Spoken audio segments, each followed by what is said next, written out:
함께 합독하신 말씀 중심으로 서로 다르지만 함께 살자, 이런 제목으로 은혜 말씀을 나누겠습니다. 교회 공동체의 구성원들은 다양하죠. 나이에서부터 다양합니다.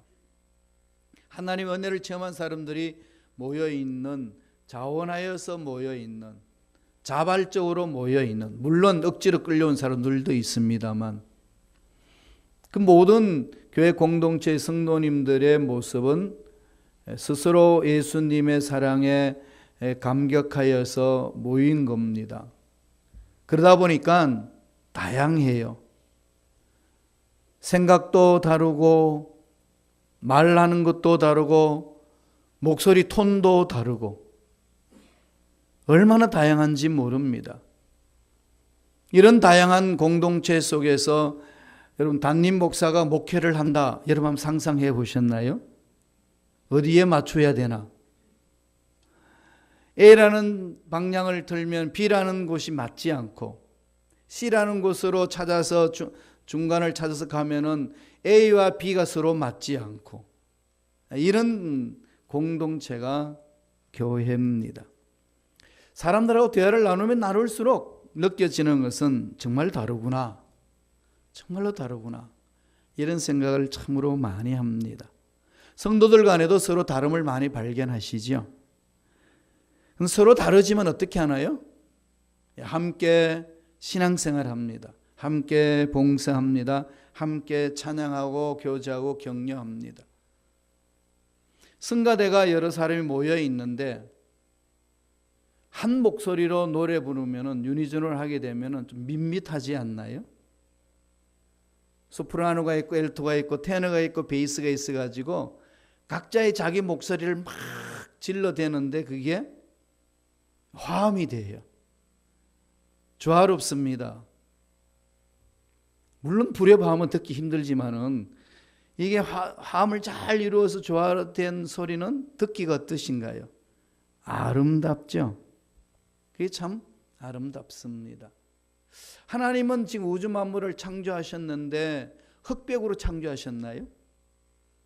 꽃만 보세요. 까만 색깔 아니면 흰 색깔인가요? 너무 다양하죠. 총천년색으로 하나님은 창조하셨어요. 하나님이 창조하신 세계는요, 총천년색입니다. 그게 어우러져서 아름다움을 드러내는 거죠. 하나님이 하나님의 형상대로 입은 저와 여러분들도 그렇게 다양한 모습으로 만들어져 있어요. 살다가 보면은 머리숱이 없는 사람도 있고, 그래도 머리숱이 있는 사람이 있고, 머리숱이 까만 사람도 있고, 머리숱이 하얀 사람도 있습니다. 머리카락이 물들지 않았는데도 보라색으로 바뀌는 분, 갈색으로 바뀌는 분, 참 다양하지 않나요? 정말로 다양합니다. 모양도 다르고, 다음에 생김새도 다르고, 생각도 다르고, 말하는 습관도 다 다릅니다. 이런 다양한 사람들이 모여서 함께 한 목적을 향하여서 일을 해나가는 공동체는 이 교회밖에 없습니다. 왜냐하면 다들 자기가 원하는 대로 모였기 때문에, 그죠? 축구를 좋아하면 축구하는 사람들끼리, 테니스를 좋아하면 좋아하는 사람, 골프를 좋아하면 골프하는 사람끼리, 이렇게 다 각자의 그 목적을 향해서 모였기 때문에 오직 그게 이렇게 잘 어울려져 있지만 교회는 그렇지 않습니다. 그러다 보니까 다양한 속에서 살다가 보니까 다양하다라고 느끼긴 하는데 불편하시죠. 서로 생각이 다르니까 일할 때 정말 불편하실 겁니다. 음식 만드는 것만 해도 불편하시지 않나요? 그죠? 조미를 넣는 사람이 있고 안 넣는 사람이 있고, 육수를 좋아하시는 분이 있고 멸치 국물을 좋아하시는 분이 있고. 그런데 저는 멸치 국물을 싫어해요. 어릴 때 어떻게 형성이 자랐는지 모르지만은 물이 그 국 속에 멸치가 떠 있으면 그 국을 흩어보지도 않습니다. 못 먹겠어요. 다른 건 다 먹겠는데 그렇게 맛있다고 멸치 국물을 울려내가지고 국수를 말아주면은 멸치 냄새 나면 먹기가 싫어요. 특이하죠. 예, 정말 이상한 사람이에요. 그런데도 잘 살아가요. 물론 그럼 멸치를 전혀 안 먹느냐 그러지 않아요. 멸치를 볶은 멸치는 너무 맛있어요. 다만 물속에 들어가 있는 멸치가 싫을 뿐이지, 멸치를 어떻게 요리하느냐에 따라서 다를 뿐이지 멸치 그 자체를 거부하는 것 아닙니다. 다르다는 거죠. 입맛이 다르고 삶의 스타일이 다릅니다. 이런 다른 사람들이 그래도 교회 공동체 분란을 일으키지 않고 나아갈 수 있는 것은 예수 그리스도를 믿기 때문에 그런 것 아니겠습니까? 믿음 생활 하는데 여러 사람이 있다가 보니까 많이 부닥쳐요. 그러니까 오늘 사도 바울이 로마 교인들에게 편지를 쓰면서 로마 교인들이 그런 모습 속에 있으니까 건면하는 내용입니다. 먼저 1절 한번 읽어보세요. 어떻게 건면하는지 다 같이 한번 읽어볼까요? 한 목소리. 로마서 14장 1절입니다. 다 같이 읽습니다. 믿음이 연약한 자를 너희가 받되 그의 의견을 비판하지 말라. 연약한 자를 너희가 받되 그의 의견을 비판하지 말라. 비판하지 말라고 그랬어요. 근데 비판하지 말라고 그러면 마음속에서 비판하고 싶은 마음이 막 일어나죠. 그게 사람의 심보예요. 그런데 하나님은 바울을 통하여 하시는 말씀입니다. 공동체 내에서 서로의 의견을 있는데 의견을 받으라. 그리고 비판하지 말라. 딱 결론 내립니다. 왜 비판하지 말라고 그랬을까? 이걸 우리가 알아야 되잖아요. 왜 비판하지 말라고 그러는지를 알아야 비판하지 않을 수 있습니다. 그래서 달라도 함께 살아갈 수 있어요. 왜 비판하지 말라고 그랬죠? 첫째로 하나님이 받으셨기 때문이다 그럽니다. 하나님이 받아주셨다. 내가 비판하고 있는 그 형제, 또 비판하고 싶은 그 형제, 하나님 어떻게 하셨냐? 하나님 비판하시냐? 하나님 받아주셨다. 우리가 예수를 믿어 의인이 되었어요. 누가 의인이라고 우리에게 청해 주셨나요? 하나님이. 하나님 우리를 보고 예수 믿는 저와 여러분 의인이라고 칭해 주셨는데 아니라고 외칠 사람이 있을까요? 성경은 없다는 겁니다. 동일한 원리예요. 하나님이 교회 공동체에서 다양한 것을 받아주셔서 교회에서 신앙생활하고 봉사할 수 있도록 받아주셨는데 네가 뭔데 하나님을 앞서서 네가 비판하냐? 그러면 안 된다라고 말씀합니다. 어떻게 받으셨는지 보실래요? 로마서 14장 2절 3절입니다. 다 같이 한 목소리 읽겠습니다. 어떤 사람은 모든 것을 먹을 만한 믿음이 있고 믿음이 연약한 자는 채소만 먹느니라. 먹는 자는 먹지 않는 자를 업신여기지 말고 먹지 않는 자는 먹는 자를 비판하지 말라. 이는 하나님이 그를 받으셨습니다. 이게 무슨 말인가 하면요, 그 당시 초대교회는 이 배경이 있습니다. 거기는 다 우상 숭배를 많이 하잖아요. 바울이 고린도 교회에도 이 말을 그대로 해줍니다. 우상 숭배를 하면은 그 앞에 소를 잡아서 제사를 드립니다.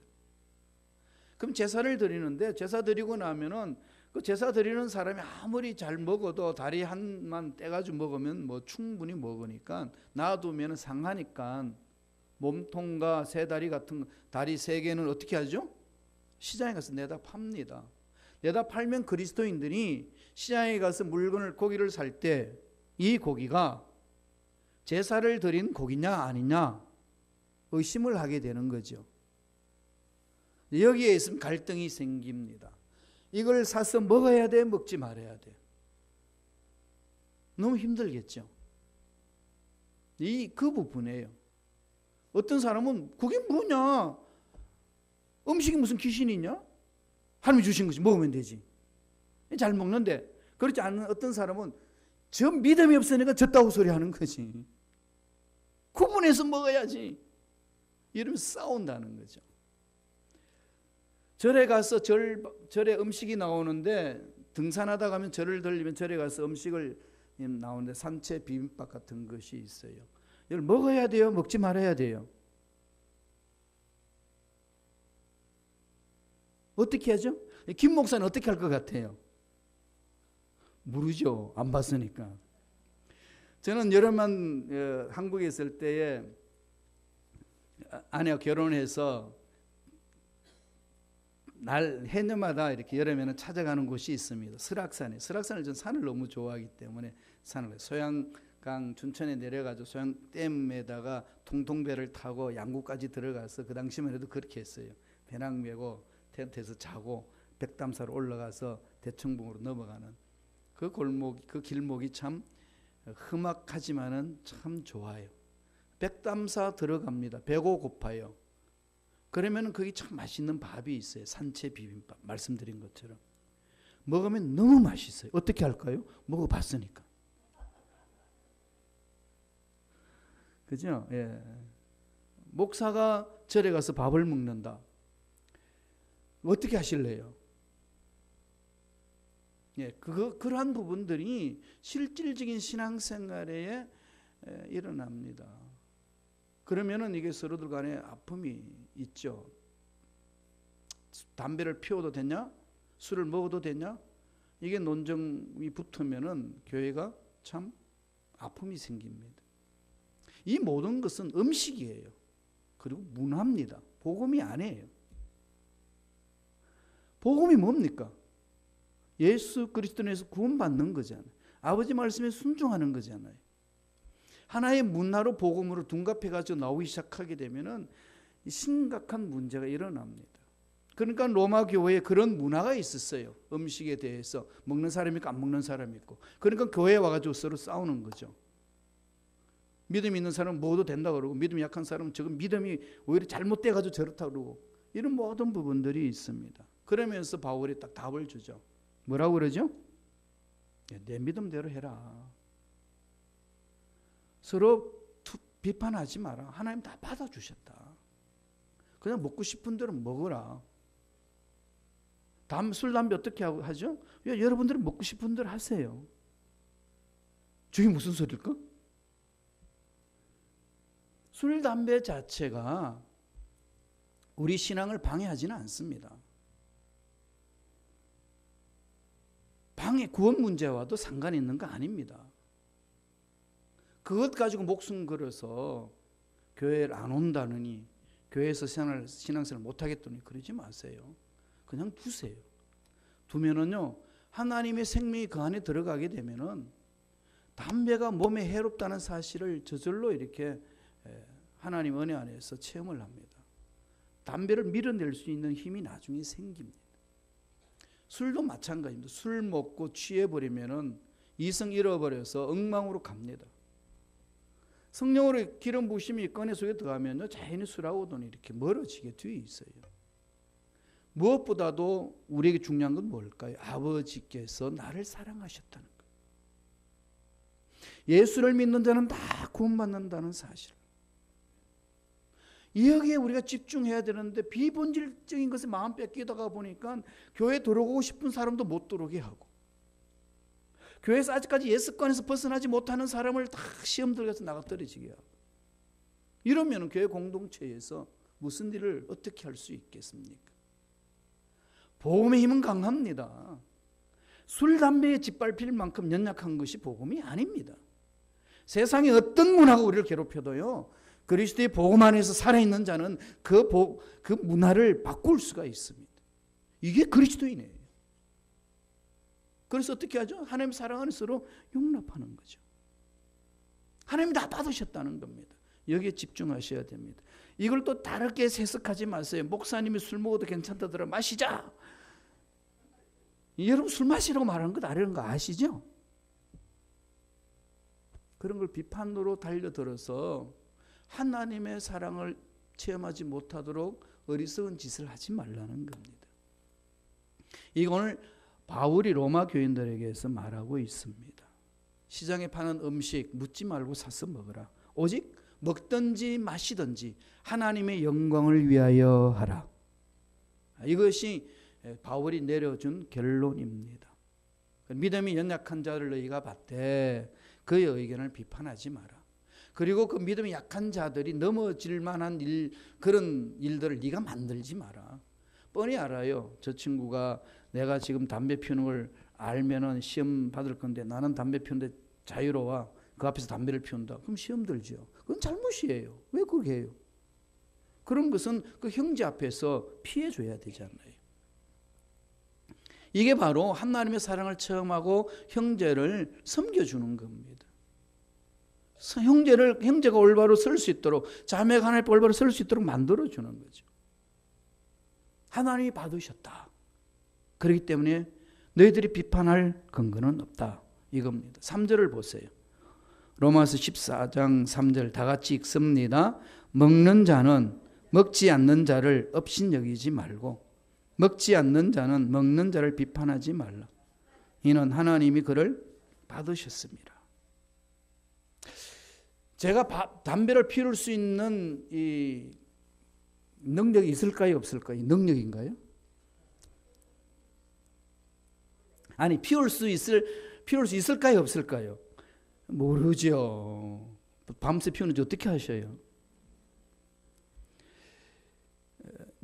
영국에 메트로폴리탄에서 설교했던 스펄전 목사님이 있습니다. 스펄전 목사님이 메시지를 전할 때는요, 그 씨가 떠들썩했어요. 그래서 다 교회에 와서 예배를 드립니다. 그분이 설교를 어떻게 준비하느냐, 막 기도하고 하나님 은혜에 감격하고 막 하는데 아무래도 구상이 안 떠오릅니다. 그러면은 바깥에 나가서 씨가 한 대 물고 설교를 구상하셨어요. 거기는 아무 문제 없어요. 그건 그때 문화예요. 대한민국에서는 그런 일이 일어나면 절단 납니다. 그런데 물론 그것이 아무 것이 아니라고 말하는 교단도 있어요. 그러니까 대체적으로 한국 기독교인들은 그렇게 하면 안 되는 걸로 알고 있어요. 왜 그럴까요? 선교사들이 왔어. 우리 한국에 그런 폐단들이 일어났기 때문에 그것을 멈추자고 했습니다. 할아버지들이 다 담배를 피우면서 교회에 왔었어요. 옛날에는 담배를 피우면서 와가지고 긴 담뱃대를 가지고 담배를 피우면서 오다가 그 성전에 놔두기가 못하니까 재를 탁탁탁 틀고는 그 교회 앞에 볕단 집으로 딱 세워놓는데 거기다 쿡 찔러 놔놓고 예배 드리고 나올 텐데 딱 피우고 가시고 그랬었어요. 근데 예배 드리는 순간에 할아버지가 담뱃불 덜 껐어. 그래가지고 어떻게 됐겠어요? 다 타버렸어요 그냥.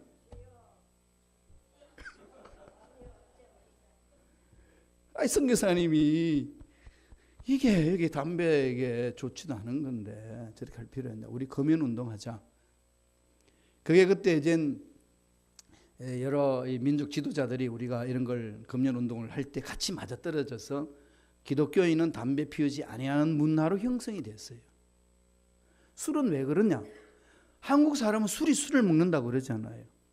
그 교회에 청년이 아주 착실한 청년이 있었는데 선교사님이 어디 나가 전도하고 왔다 보니까 동네가 난리가 났어요. 청년이 지붕 위에 올라가서 낫을 들고 막 난리를 치며 춤을 추고 있어요. 술을 먹고 술이 곤드레 만드레 되어가지고 이 친구는 술만 먹었다면 지붕에 올라가서 춤을 춘대요. 그러니까 막 난리가 났습니다. 그런 모습을 지켜보면서 우리 성도들 술을 먹고 저렇게 본이 되지 않는 삶은 아름답지 않다. 금주운동을 일으켰습니다. 그게 그 당시 술 먹어가지고 막 집안에 싸움이 일어나고 동네 간에 싸움이 일어나니까 그때 우리 민족 지도자들이 그런 걸 다 우리가 금주운동을 일으켰지 않습니까? 금주운동을 일으켰어요. 그때 기독교하고 같이 어울려서 갔습니다. 그래서 우리 대한민국 기독교는요 그런 아름다운 전통이 있어요. 그러나 그것은 복음이 아니에요. 그럼에도 불구하고 그것은 문화입니다. 다른 지역에서는 그런 건 아무 상관하지 않고 술 마시기도 하고 담배 피우기도 합니다. 그러나 대한민국 사람들은 이미 기독교 문화가 그렇게 돼 있기 때문에 그 문화의 아름다운 것을 우리는 보존할 뿐이에요. 이걸 가지고 논쟁거리를 삼지 말라는 겁니다. 그래서 우리는 어떻게 해야 되나요? 하나님의 사랑을 계속 강조하면서 하나님 사랑 안에서 그 모든 것들 스스로 정리할 수 있도록 이렇게 보살펴 주시는 넉넉함이 있어야 된다는 거죠. 지금 겨울에 나무들 보세요.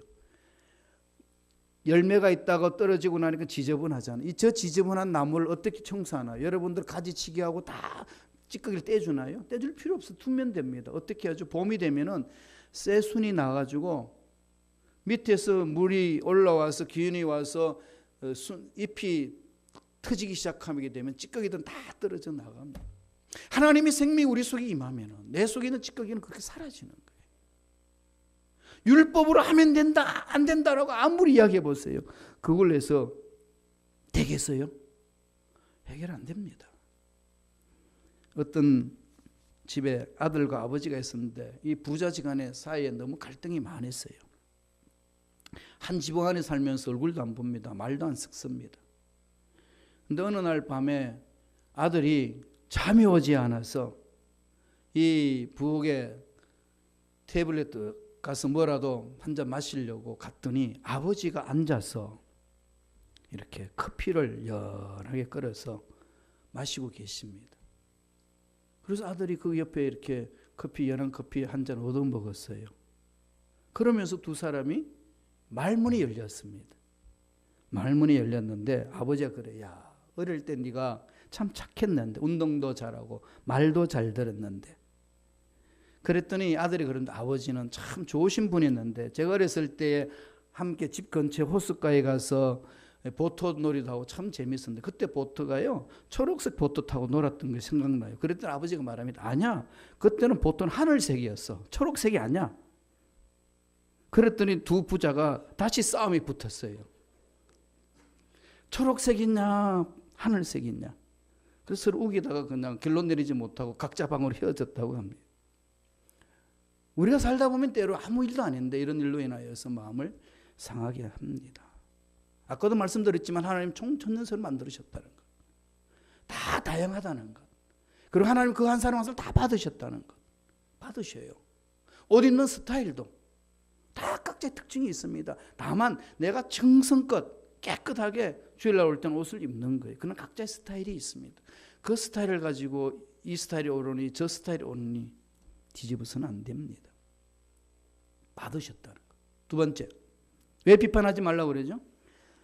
우리 신앙생활의 목적이 같기 때문에 그렇습니다. 목적이 뭐가 같지요? 바울이 지금 설명해 주는 거 한번 볼까요? 로마서 14장 7절 8절입니다. 다 같이 우리 한 목소리 천천히 읽겠습니다. 우리 중에 누구든지 자기를 위하여 사는 자가 없고 자기를 위하여 죽는 자도 없도다. 우리가 살아도 주를 위하여 살고 죽어도 주를 위하여 죽나니 그러므로 사나 죽으나 우리가 주의 것이로다. 신앙생활의 목적이 뭐죠? 다르지만 하나죠. 예수를 닮는 거잖아요. 예수 믿는 거잖아요. 생각 다 달라요. 말톤이 다 달라요. 저도 말톤이 다르죠. 저는 목소리가 커요. 왜 목소리가 클까요? 귀가 오른쪽이 잘 안 들려요. 그럼 안 들리니까 그걸 잘 듣기 위해서 다른 사람도 안 들리는 줄 알고 목소리가 큽니다. 그래서 잘 안 들리시는 분들은 제가 너무 좋대요. 그런데 귀가 밝은 사람은 화통을 삶아 먹었냐, 왜 이렇게 목소리 크냐고 불평하는 분들이 있어요. 사람마다 다 이게 다르다는 거죠. 아까도 말씀드렸듯이. 그렇지만은 달라도 한 방향을 가는 것은 예수 믿는 자녀라는 겁니다. 예수를 믿는 것에 동일합니다.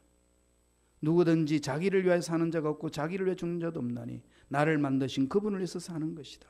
예수를 믿고 예수를 닮아가는 것이 우리 인생의 목적입니다. 그러니까 저와 여러분들은 무슨 일을 하든지 어떤 위치에서 봉사를 하든지 목적은 어디에 있지요? 예수를 닮는 데 있습니다. 예수를 닮아가셔야 돼요. 일은 멋지게 잘했는데 예수는 안 닮았고 마음에 상처만 있었다. 그 일을 잘했다는 게 뭘까요?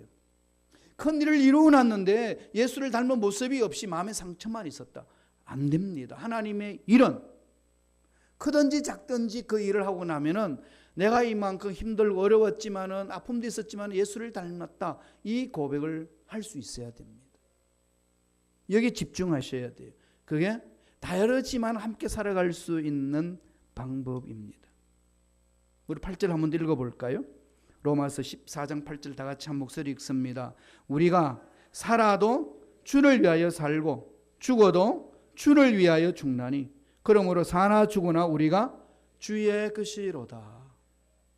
내 생각도 주의 것이고 나의 달란트도 주의 것이고 내 육체의 힘도 주의 것이고 가진 모든 것도 다 주님이 주셨기 때문에 받아 누릴 수 있는 겁니다. 주님의 것이라는 것 집중하고 주님의 것을 주님께 드리면서 주님의 일을 감당하는 겁니다. 생각이 다르고 말이 다르고 삶의 스타일이 다르고 음식하는 방법도 다 다르지만은 그 하는 모습이 얄밉고 내 생각하고 일치가 되지 않은 부분이 있단다 할지라도 우리의 궁극적인 목적은 주를 위하여 산다는 사실 잊어버리면 안 됩니다. 주님은 이걸 물으실 거예요. 전도하면서 얼마나 나를 닮았냐? 성경을 읽으면서 얼마나 나를 닮았냐? 신앙의 성숙함은 성경 지식을 많이 아는 것이 성숙함이 아닙니다. 성경의 지식을 안 만큼 실천하는 것이 성숙한 자의 삶의 모습입니다. 그래서 아이러니한 거 많이 있잖아요. 성경은 많이 읽었다고 그러는데 그리고 성경 퀴즈에 가면 1등은 하는데 사람들하고는 너무 갈등이 심합니다. 너무 본의 안 되는 삶이 있어서 성경 많이 읽으면 저렇게 돼. 그럼 많이 읽지 마. 엉뚱한 말을 하게끔 합니다. 성령 쭉만 하라고 그랬더니 성령 쭉만 하면 우리 순보 오면은 성령이 인도하신 대로 언어를 말하니까 방언을 말한다고 그럽니다. 그렇죠? 방언은 성령이 주신 언어입니다. 거룩한 언어예요. 생명의 언어입니다. 그런데 그렇게 성령 충만으로 방언도 잘한다는 그 사람이 기도도 청산유수를 하는 것 같은데 입만 열면 욕이 나오고 모함하고 거짓말하고 이러니까 초신자가 그 모습을 보고 저한테 찾아왔어요. 목사님, 성령 충만이 저 사람처럼 저렇게 하는 겁니까? 왜 그렇습니까? 성령 충만한데 어떻게 방언도 잘하고 하는데 이렇게 거짓말은 밥 먹듯이 하고 저렇게 모함도 잘합니까? 성령 충만이 저런 거면 저는 안 받을래요. 제가 직접 당했어요. 독일에서 목회할 때. 물론 미국에 와서도 그렇게 질문하는 분들이 많이 있었습니다. 여러분, 성령 충만이 뭐예요? 성령에 순종하는 거예요. 성령의 이끌림 따라서 가는 겁니다. 내 성과를 죽이는 거예요. 성령 안에서. 성령을 내가 끌고 가는 것이 아니라 성령을 따라 순종해 가는 것이 성령 충만입니다. 하나님의 말씀을 깊이 한다면서 남을 말씀을 통해서 율법화해서 정죄하는 것이 성경 지식을 습득하는 것이 아니라 말씀을 마음판에 새겨서 순종하며 본이 되는 거죠. 주를 닮아가는 겁니다. 바울이 에베소 교인들에게 그렇게 편지합니다. 다 같이 읽어볼까요? 에베소서 4장 13절입니다. 다 같이 한 목소리를 읽겠습니다. 우리가 다 하나님의 아들을 믿는 것과 아는 일에 하나가 되어 온전한 사람을 이루어 그리스도의 장성한 분량이 충만한 데까지 이르리니. 그리스도의 장성한 분량이 충만한 데까지 이르는 것이 우리 신앙생활의 목적입니다. 어디다 목적을 두고 사시나요? 교회라는 것이 무엇이라고 생각하시나요? 신앙생활 한다는 게 무엇이라고 생각하시나요? 예수님을 믿는 연도가 깊으면 깊을수록 예수를 닮아가는 겁니다. 우리가 교회에서 직분을 받으면 직분을 받은 만큼 신앙이 깊어지는 걸 말합니다. 그래서 젊은 사람들이 나도 저렇게 신앙이 성숙해서 직분을 받아야지라고 하는 열정과 소망을 갖게 합니다. 저렇게 닮아야지. 그럼 우리가 그렇게 서지 못하면은 예수 믿는 사람이 저 모습이라면 난 교회 안 갈 거야. 이런 것이 젊은 사회에 나오는 거죠. 이건 정말 우리들이 통해 자복하면서 돌이켜야 될 부분입니다. 그래서 우리는 예수님께 집중되어 있기 때문에 예수를 닮아가는 것이 목적이기 때문에 서로 비판하지 마라. 그렇게 말씀합니다. 마지막 세 번째로 왜 비판하지 말라고 그러셨나요? 우리 모두 하나님 심판대 앞에 서기 때문에 그렇습니다. 하나님 심판대 앞에는 김 목사도 다 발가벗겼을 겁니다. 혼날 게 많아요. 제가 알아요. 정말 우리 목사들이 혼날 게 너무 많더라고요. 왜냐하면요, 자기는 다 지키지 못하면서 설교하고 있어요. 여러분, 김 목사가 설교하는 내용 다 지킬 수 있을까요? 지킬까요? 모르죠. 안 봤으니까. 그런데 제가 다 지킬 수 있는 것만 설교하면 얼마나 설교할 수 있겠어요? 그죠? 너무 이렇게 축소되는 거 아니겠어요? 그럼 저는 말씀을 잘 지키지도 못하면서도 설교하는 것은 제가 저 자신한테 설교하는 겁니다. 나도 몸부림치자. 지금은 그렇게 살아내지 못하지만은 마침내 살아낼 수 있는 길이 반드시 오리라. 그렇게 될 줄로 믿습니다. 가는 거예요. 주님이 베드로를 만났을 때에 뭐라고 말씀합니까? 시몬, 너는 지금 시몬이지만은 장차 뭐라고 그러죠? 개바라 하리라. 장차 앞으로 반석이 될 것이라는 거죠. 베드로가 될 것이라는 겁니다. 그럼 결국은 하나님 주님이 보신 대로 베드로로 만들어져 갔습니다. 저와 여러분 만들어져 가는 과정이에요. 공사 중이에요. 예수 안에서 공사하는 중입니다. 그럼 공사 잘 되도록 돕는 것이 저와 여러분들의 할 일이라는 거죠. 이게 예수 믿는 사람들의 가장 기본적으로 가져야 될 자세입니다. 심판대 앞에 선다는 사실을 꼭 기억해야 됩니다. 로마서 14장 10절을 볼까요? 다 같이 한 목소리로 천천히 읽겠습니다. 내가 어찌하여 내 형제를 비판하느냐? 어찌하여 내 형제를 업신여기느냐? 우리가 다 하나님의 심판대 앞에 서리라. 여러분 이 말씀 묵상하셔요. 여러분 이 말씀 어떻게 받아들이시나요? 이 말을 농담으로 여기시나요? 아니면은 정말로 아버지께 주신 말씀으로 여기시나요? 소돔과 고모라 땅이 멸망받을 때에 롯이 사이될 녀석들한테 이 땅 망하니까 가자 그랬더니 그들이 뭐라고 여겼습니까? 그 말을 농담으로 여겼더라. 웃기는 얘기죠. 근데 여러분 어떠시나요? 여러분이 이 말씀을 어떻게 여기십니까? 내 형제를 비판하느냐? 어찌하여 형제를 업신여기느냐? 우리가 다 하나님 심판대 앞에 서리라. 웃기는 소리요? 이러십니까? 아니면 정말 그래 받으시나요? 이걸 농담으로 여기지 아니하신다면 우리는 이 말씀에 순종해야 되는 겁니다. 그러잖아요. 우리는 소돔과 고모라 멸망받을 때 그 인간들을 농담하는 거니까 다 멸망받아도 괜찮아라고 그냥 그렇게 동의하는데 지금 우리들은 스스로 이 말씀 앞에서 나를 바라볼 때에 이걸 웃기게 생각하는 거죠. 잊어버리는 겁니다. 하나님 말씀하십니다. 네가 어찌하여 내 형상대로 만드는 형제를 비판하느냐? 어찌하여 내 형제를 업신여기느냐? 우리가 다 하나님의 심판대 앞에 서리라. 그리고 다 우리는 행한 모든 걸 다 짓고 하잖아요. 로마서 14장 12절 보세요. 다 같이 읽습니다. 이러므로 우리 각 사람이 자기를 하나님께 짓고 하리라. 다 하나님 심판대 앞에 서서 하나님이 간섭하시고 하나님이 다스리실 건데 네가 왜 하나님 자리에 서서 먼저 그것을 시행하려고 하느냐? 하지 마라. 그래서 예수님이 늘 우리에게 말씀하시나요? 하나님 늘 말씀합니다. 심판하는 것은 내가 한다. 내가 한다. 그렇게 말씀합니다. 하나님의 영역을 우리가 너무 찬탈합니다. 지금 순범시카고의 공동체에서만 우리 자신을 한번 돌아봅시다.